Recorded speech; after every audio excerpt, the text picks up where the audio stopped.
السلام علیکم ناظرین، ایک امیر کی دولت پر چند ڈاکوؤں نے چھاپہ مارنے کی تجویز کی، جس کا امیر کو بھی پتہ چل گیا اور وہ 6 لاکھ روپیہ ایک سوداگر کے پاس رکھ کر خود کسی دوسرے شہر چلا گیا۔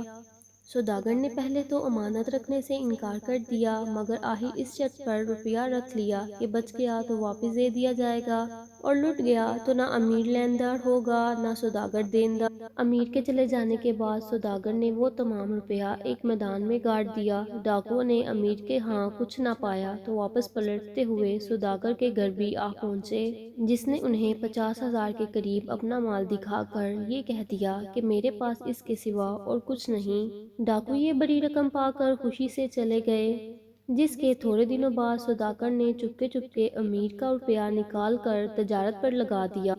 4 سال گزار کر امیر واپس آیا تو شہر کے سب لوگوں سے معلوم ہوا کہ آپ کے مکان سے پلٹتے ہوئے ڈاکوؤں نے سوداگر کو لوٹ لیا تھا۔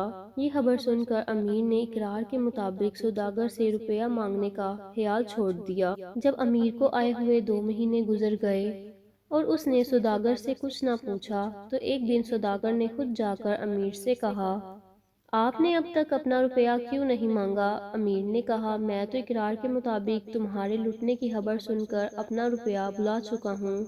سوداگر نے جواب دیا، لٹنے کی خبر تو درست ہے، مگر جتنا روپیہ لوٹا تھا وہ میرا اپنا تھا، آپ کا روپیہ ایک الگ جگہ گاڑ دینے کی وجہ سے بچ گیا، جسے تھوڑے دنوں بعد میں نے تجارت پر لگا دیا اور اب آپ اسے 5% سود سمیت لے لیجئے۔